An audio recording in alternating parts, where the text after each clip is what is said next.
Hello everybody, Sebastian here with another Age of Empires 2 interview, and this time around I am not interviewing a player, but instead the Senior Partnerships Manager at Tempo Storm.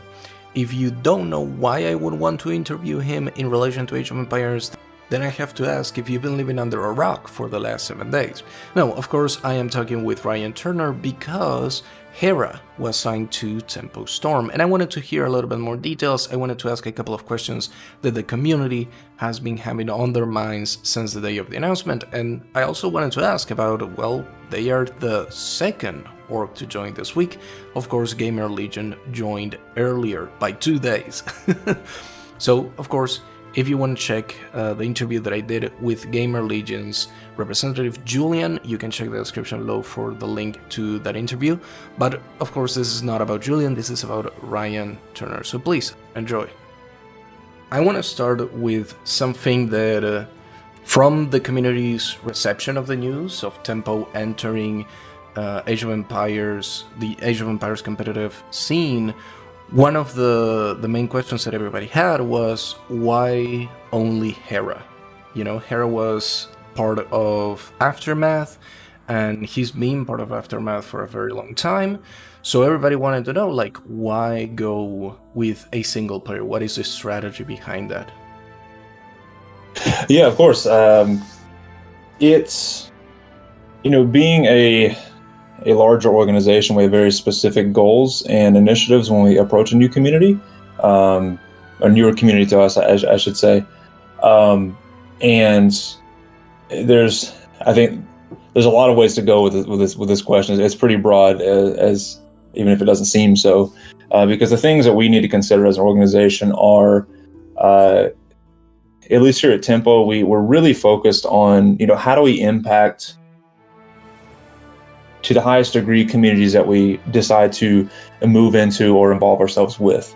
We usually try to avoid getting into games or titles or scenes just for the sake of doing so.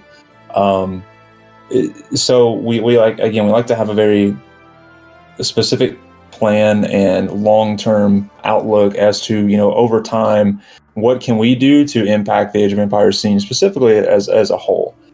For us, it's more than just competition. Competition is great. Obviously, we're an esports organization, but I think even the industry as a whole, even with esports organizations, have become, at least the majority of them, there's so much more to it than just competition at this point. Sure, you have your teams like, let's say, Team Liquid or Cloud9 that are extremely competition focused. They want to lift the biggest trophies and the biggest games around the world, right? Competition is their pedigree. But there are teams like, let's say, 100 Thieves, FaZe Clan, that are very influencer focused, content focused. There's a lot more to quote unquote esports these days than there was, 5 years ago. And for us, that's very much the case. We're definitely a live content brand. We were one of the top brands on Twitch for years. Obviously, our CEO was one of the most known personalities on Twitch for years.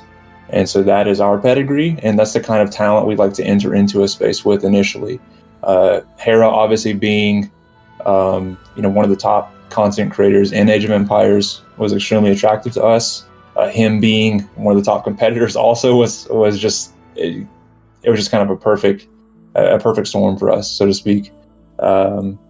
So I guess addressing why just Hera, not the rest of Aftermath, is again, we want to make sure that we're doing things right when we enter into a new scene, and we don't want to be too disruptive to things, I should say.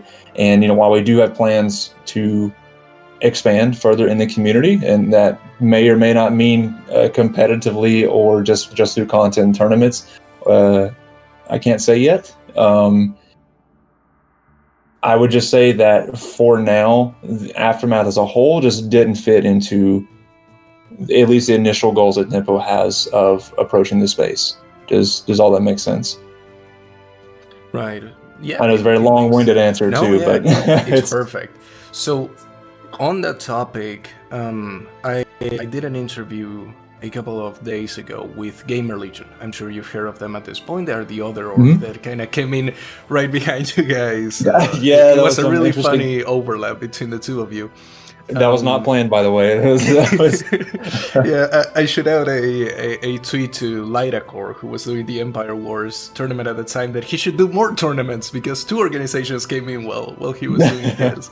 But the question is, when I talk with Julian, the Gamer Legion representative for the AoE team, one of the questions that I had for him was if there were other teams in sort of the table while they were thinking about entering the scene, and he said, yeah, but as soon as the former Team Secret guys said that they were free, they essentially went with them.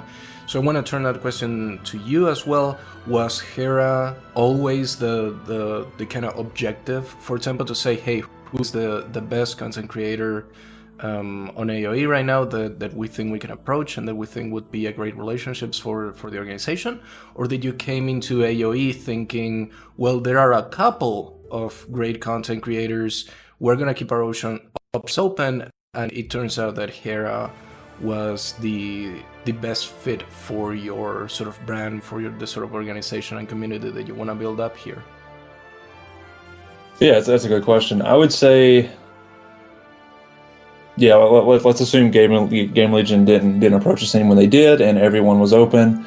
Hera was still our number one choice, and that's no slight at all to anyone else in the scene, because there are some fantastic content creators and competitors out there in the scene that represent it very well and do a really good job with their style of content and in their own communities.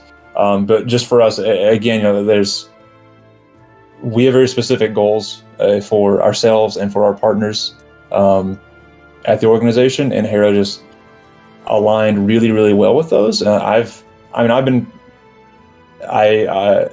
many, I think many people, I played the game growing up when I was a kid, and I've been in and out of the scene for 20 years at this point, or I guess how long the the franchise has been out now. So I myself have been I would say very much so a lurker in the scene, more so than being heavily involved. Recently I've transitioned to less of a lurker in the scene. But I was very familiar with Hera, very familiar with all the other options out there, and other content creators that are out there. But yeah, I think that's just what it boils down to, just a combination of Hera's personality, his potential, the amount of growth that he's had in even just like a year and a half at this point is pretty incredible. And we just thought that he would be the best point of entry for the scene and for our goals. That, again, we have very specific goals and an impact we want to make on this community, and we think that he's at this point in time like the best to help us do that. Right. Well, this is a little bit of a spicy question, so I understand if you rather not make comments. But did you end up at any point starting a conversation with anyone else but Hera, or did you guys make up your mind in Tempo that you would be approaching Hera and Hera only to continue, or did you have a conversation with different content creators and players beforehand? That I don't believe I can comment on that. All good, all good. I gotta throw the spice there. Yeah, no, it's not. No, yeah, I totally understand. I would say that maybe. That's all good, all good. I won't ask any further. But what I do want to know is, can you give me a rough timeline of when did you start? Maybe starting off with, hey, AoE is growing up. They have big sponsors like Red Bull right now. They have big pull on viewership, 50,000 viewers, things like that, for the big tournaments. When did you at Tempo start thinking, hey, we should go into AoE? And when did you approach Hera? Like, I want to know the rough time frame for all of those things, because I think it's pretty interesting to kind of hear about that and see that behind the scenes, right? Yeah, so I had been wanting to get into Age of Empires I would say even like right before the first Red Bull Wololo had happened, it was again something I've been keeping up with for a while. I saw a lot of potential here, and I was like, I think we could do something special here. And then Wololo happened, and that just kind of was an affirmation that there's something really special here with this community. And with that, I think that really gave me a great case study, to go back to my internal team and start to build out some plans and see what we could do. And I think just recently, we're in a position to where we're ready to. Obviously, we're ready to move into the scene and execute the plans that we've been laying down for a while now. As far as when we approached Hera, I also not sure I can comment on that either. I will say that it was a very quick turnaround for us. The conversation was extremely. It was very, very much a two-way road between us and Hera. I think that we very much have our values and our goals align very, very well together. He has some very lofty goals and things that he wants to do with his content and his community, and it's something we've been building communities since, running tournaments, for example, since 2015. We're building communities since 2014. It's something we're very experienced in, and have hopefully bringing more resources to the table for Hera and whoever. I guess whatever else the future holds for Tempo in the scene. But we have some. I know the conversation so far has been very centered around Hera, and I'm very excited about that. I'm super excited to have him on the team and representing us. But I can say that our plans very much do extend. Far past just Hera and his community. Again, this is something we're trying to bring something special to the table that Hera may be the vehicle for the things that we want to be doing, but the things that we will be doing will impact the community as a whole. Right, and that actually kind of bounces into one of my short questions that I wanted to ask too. That is, when Tempo says in reality that you've signed Hera. Another one of the sort of community questions that a lot of people had was, is Hera now considered kind of in an official title, right? A representative of Tempo? Is he a competitive player of Tempo? Is he a community ambassador? There are a bunch of titles that one can give a player in esports. You just can make a list forever.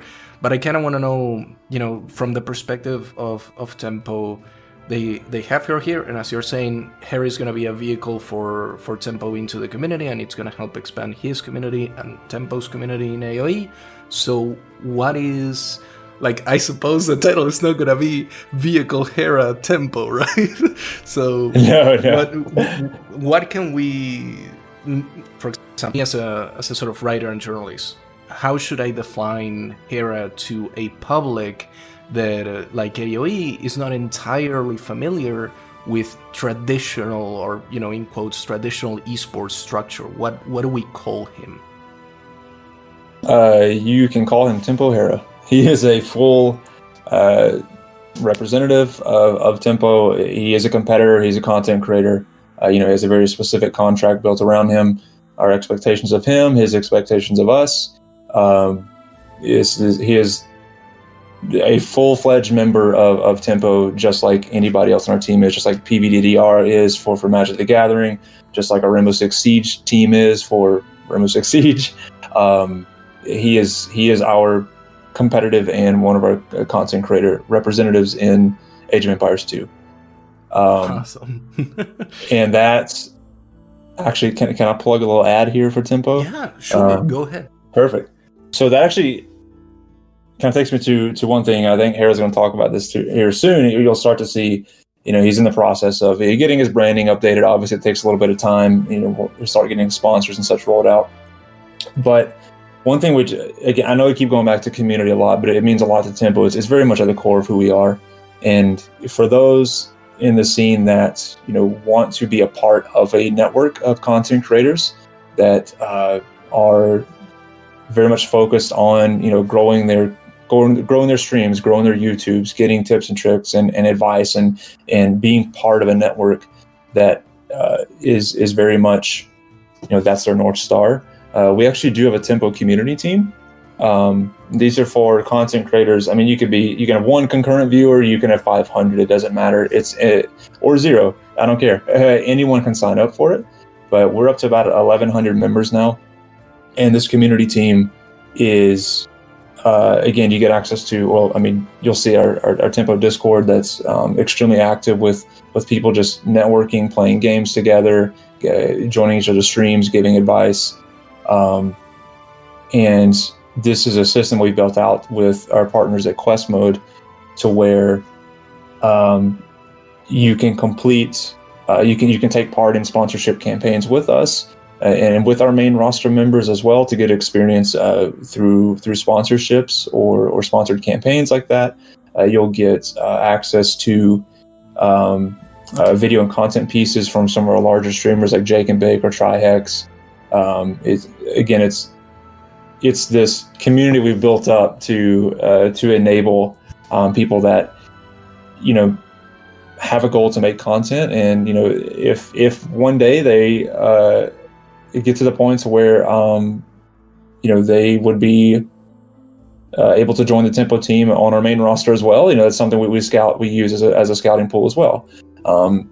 So if anyone wants to join that, again, anybody can sign up. It's completely free as long as you have a Twitch or a YouTube and you're excited about growing your own content. You can go to QuestMo, so that's questmo.de, so QuestMode/Tempo Community, and sign up for free there. And I'll send you the link too, Sebastian, if you want to put it in the video description or anything. Put it in the description. And I gotta say, I'm gonna give you another free plug. Sandstorm is the absolute best Brawlhalla player ever. So, Oh, he's great.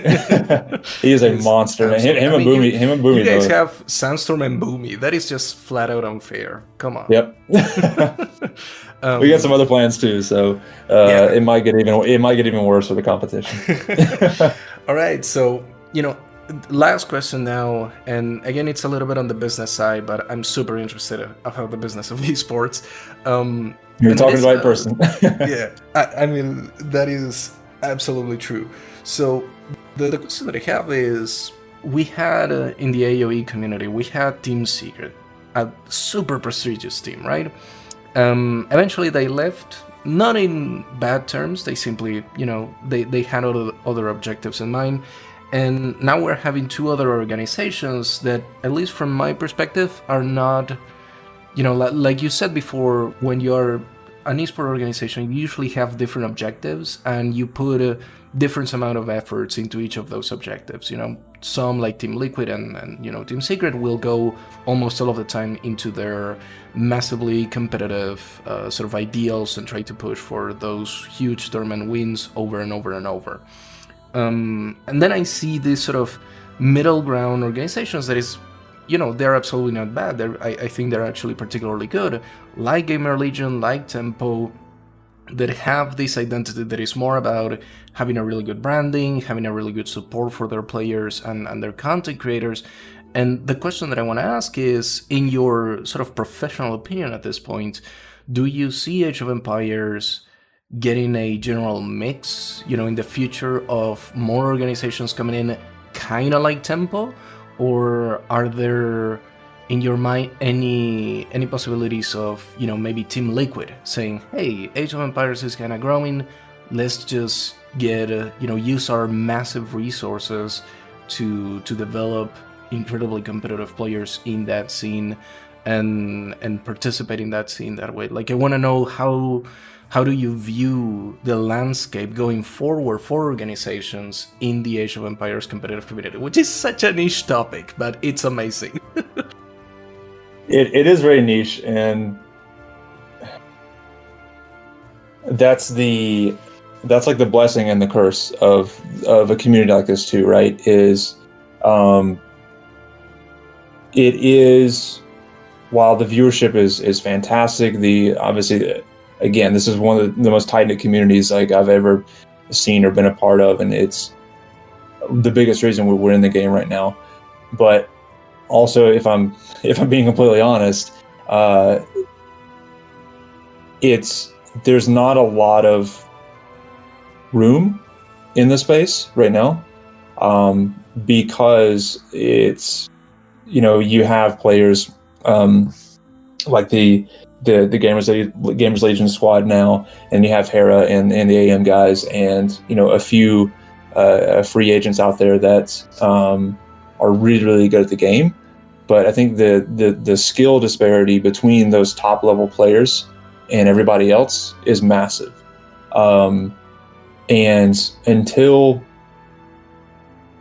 I think there's a bigger focus on developing new players and new talent to get to that level, or if there's an interest in, the broader public to be involved in a game like Age of Empires to get to that skill level, it's going to be really hard to get, teams like to your point, like Team Liquid or TSM or something like that involved. I would say, just because, I mean, like I said, once those top 10 players or top 5 or even are picked up, realistically, it's tough, I think, to carve out a space for yourself in the scene right now.